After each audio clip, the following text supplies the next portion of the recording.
I know, and I had lots of phone calls. Everyone was so nice to me. I thought I might say this. Especially after the weekend when we had the truckies booing us and Sunday with the other one. Although it's a short election campaign, it's been at times a tough one for the wife of the Premier, Pauline Unsworth. She says the reception they have received in some places has been less than welcoming, to say the least. So when a visit to Albury was arranged for the Premier, where he'll be taking on the gun lobby, organisers were definite that Mrs Unsworth was not going along. Instead, she decided to spend her day out and about in the Newcastle electorate. One of the main stops on her itinerary was a visit to the Wickham Childcare Centre, where she mixed with both children and local pensioners. Mrs Unsworth doesn't expect the rest of the campaign to be any easier, but is confident they'll pull through. We always knew it was going to be a hard campaign, and that's what it is, but Barry and I would hope to win on the 19th of March because I think the state government has done so much for New South Wales. And how about his seat? I mean, how... I did read in the paper that he's supposed to lose his seat, but I'm sure Barry will not lose his seat. He has worked very hard in the electorate, and I'm sure the people of Rockdale appreciate him.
Early today, experts from the RAF began the arduous task of investigating the cause of yesterday's accident. At 12:30 yesterday, 31-year-old squadron leader Paul Michael Edward Carter and 18-year-old aircraftman Anthony Brian McNeil were returning from a training mission in a single-engine Windjill when disaster struck. As they prepared to land, their plane plummeted to the ground, killing both men. Squadron leader Carter was an experienced pilot who had been flying since he joined the RAF as a cadet aircrew in 1974. He leaves a wife who's also a member of the RAF.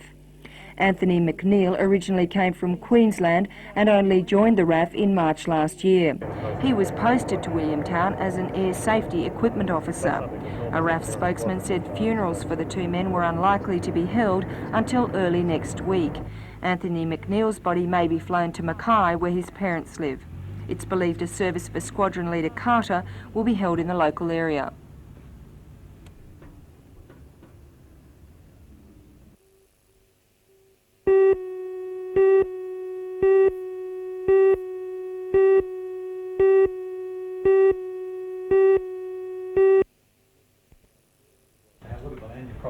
When executives from Gordon Pacific Limited unveiled their draft plans for the resort, few were prepared for the scale of the development.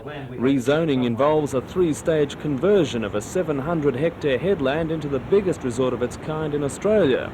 This cliff face south of Caves Beach will support a low visual impact 5-star hotel, and there'll be another 3-star resort for the budget-conscious holidaymaker. 2 golf courses, a marina, tennis courts, a Japanese garden and more are included in the draft plan. Manager Noel Gordon is confident that an environmental impact study prepared by his associates will satisfy Council's requirements. However, he's prepared for a reaction. Not being too cynical, but I know that there will be a number of people in the community who will never be happy with what we do, but we think for the majority of people they'll be pleased with what we're prepared. Mr Gordon says the choice of Lake Macquarie for the resort was inevitable. There is a new direction for tourism, and if one reviews the figures that are being bandied around in regard to the growth of tourism for Australia and the fact that Sydney is the entry point for 70% of those tourists, this is a logical development in an area such as Lake Macquarie. The draft plan is a long way from realisation. The state government must approve the proposal for public viewing and comment, and Council will prepare a response to the environmental study prepared by Australian Environplan Corporation. Corporation Director Kevin Hoffman says he'll wait for public reaction before commenting on the future of the plan. However, he says tourist developers have an interest in preserving the environment. I think that you might find that a development of this kind is far more sensitive to the environment and much easier to live with than perhaps some of the other industries that have been historically associated with the Hunter Valley. And I would hope that there will be an opportunity for a new image.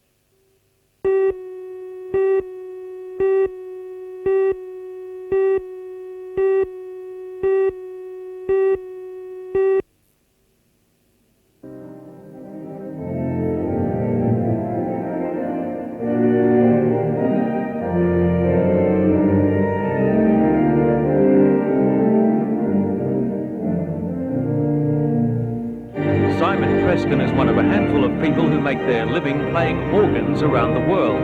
It's a job which takes him to Europe, the United States, Singapore, South Africa and now Australia. In 1970 he was the tutor in music at Christchurch, Oxford, England. In 1980 he was appointed the organist and master of choristers at Westminster Abbey. One of his career highlights was being in charge of the music program at the wedding of Andrew and Fergie. What's the attraction of organ music? Oh, it's the power of the sound. It's the fact that they're big noise, I think, really first of all. And also, you're usually playing in a big building as well, so you're filling this building with terrific sound, and it's all you. Rehearsing this afternoon, Simon said he was impressed with the Newcastle organ. These days, he's in great demand for concerts, recordings, as well as a conductor. His concert this Sunday in Newcastle's Christchurch Cathedral will be the first in Australia.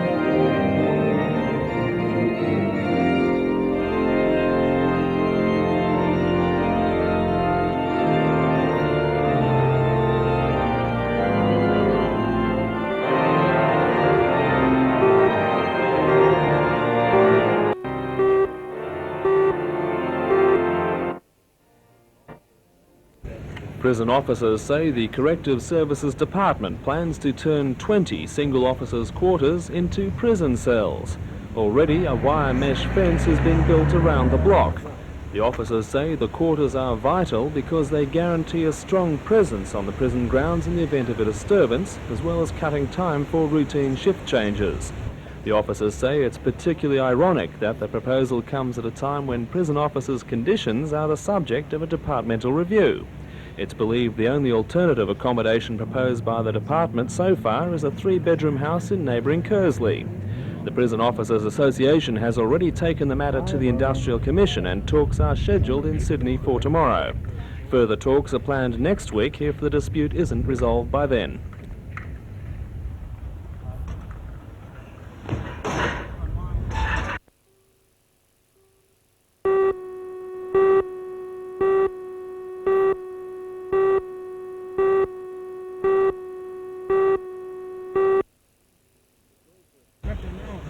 The choice of Tokal Homestead to launch the study course was a fitting symbol of the contrast between farming then and now. Although economic conditions have changed dramatically since homesteads like this were built, almost 3/4 of all New South Wales farmers still have no formal management training. Thanks to research by Tokal Ag College and funding support from New Zealand Insurance, the Department of Agriculture is now able to offer a management training course which they can do at home. The difficulty is that farmers just don't have the time. We've gone from the situation of let's say 20 or 30 years ago, where you had a lot of help on the farm. Nowadays that there's many owner-operators, and you just don't have time. The program is divided into sections which analyse the national and international market forces exerted on farming, the individual farmer's economic prospects, and finally the options for improving his or her chances. This is like all business, and particularly now that the profit margin has declined dramatically in farming, as you're well aware, that you must plan ahead, and you must know where your financial assets are and what your financial cash flow situation is. If you don't have that, as has been said, you'll go broke pretty quickly.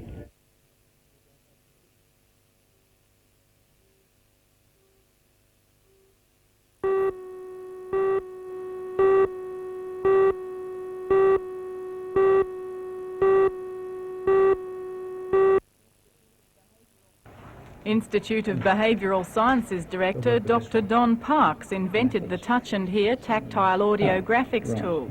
The tool is a sensitive electronic board which responds to touch by giving out information in a synthesised voice.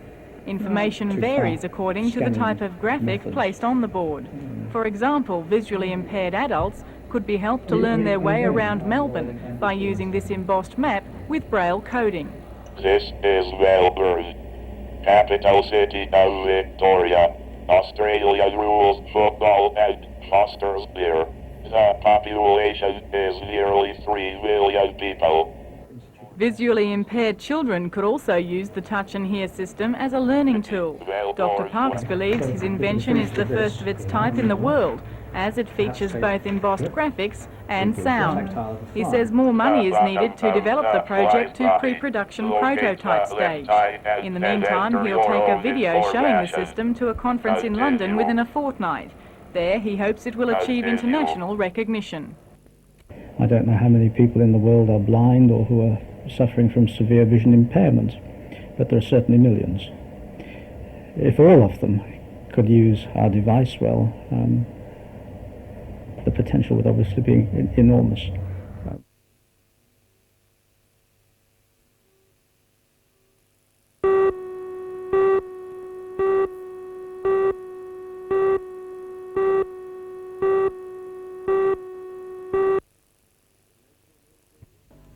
The HMNZS Waikato has been in Australian waters since March the 3rd, taking part in exercises with the Royal Australian Navy.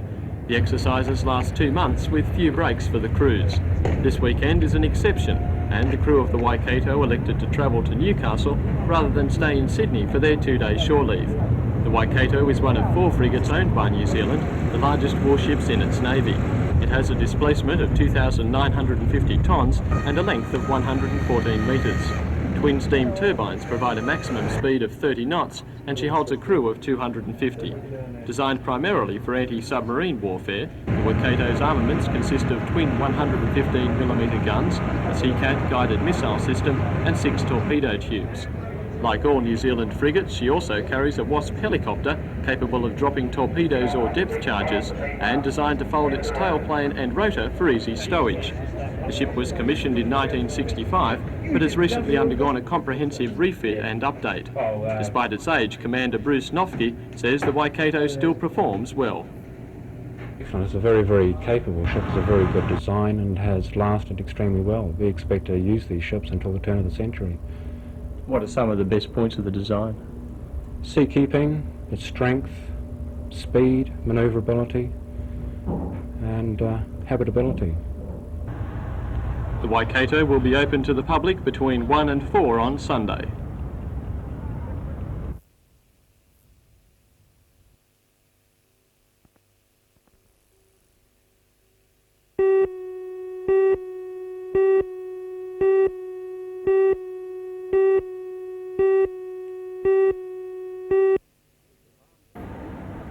The palm trees have quietly decorated the SRA's engineering workshop at Cardiff for 5 decades, but expansion plans there suddenly cast grave doubts over their future.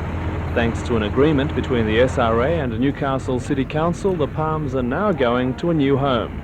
Their removal today was only one stage in a fortnight of careful preparations. Even so, the operation was far from easy. The smallest of the palms, about 2.5 metres tall, was the first to leave. It weighs about 5 tonnes. The others will weigh closer to 20 tonnes. Despite their size, the trees are being treated with extreme care. Each of the palms is aligned in its new bed on Newcastle foreshore exactly as it was aligned at Cardiff. The SRA plans to move the palms in 2 at a time over the next 4 days. However, poor weather conditions have done nothing for the schedule.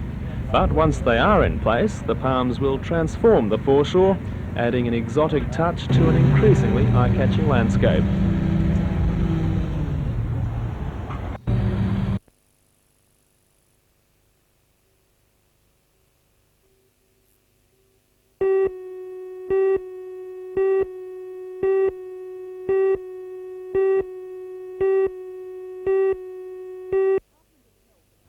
The Department of Health envisaged that the $1.4 million complex would be used to assess acute accident and emergency cases.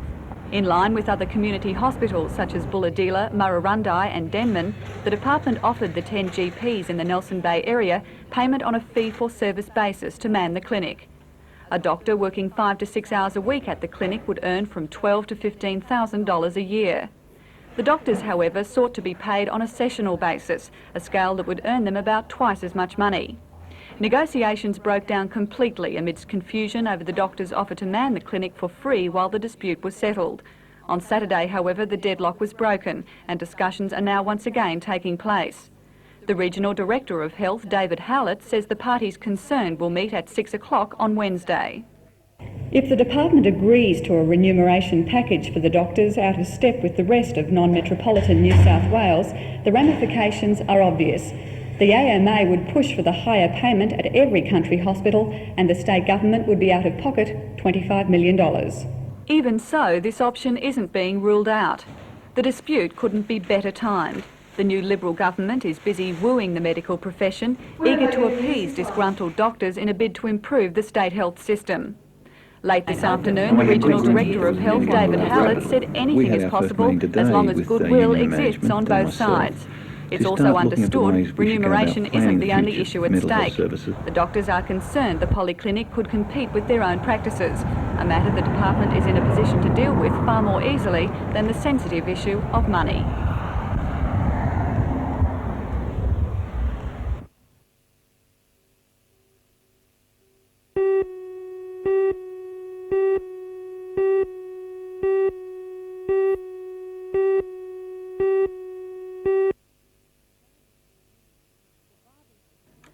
The Bar Beach Pavilion, with its Art Deco Spanish-style architecture, has been a distinctive mark on the Newcastle landscape since it was built in the early 1930s.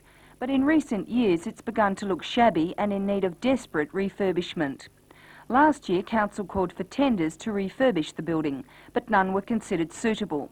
One that caught Council's eye was a proposal by Moylan and Sharp Constructions to construct a new development on the site. Tonight, Council will be asked to approve in principle the new development. If it gets the green light, Moylan's will be asked to submit a development application which will be placed on public exhibition. It's believed the new building would cost about $4.7 million and will include a kiosk, restaurant, function rooms and deck areas.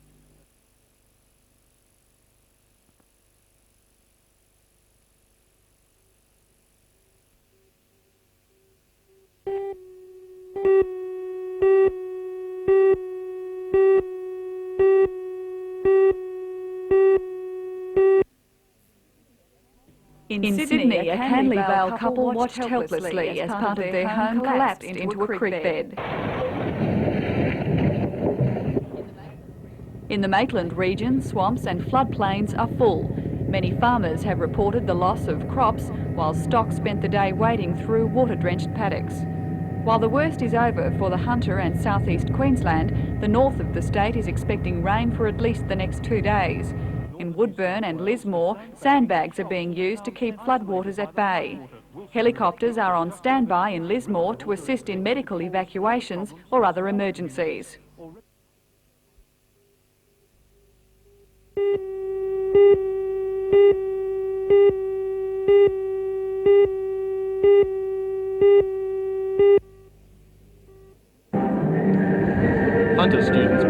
performing shoes today to audition for the 1988 Schools Variety Spectacular. Producers of the annual stage show are in the region this week to choose the best our schools have to offer in the fields of dance, music and drama. For all the news, Join us tonight at 6.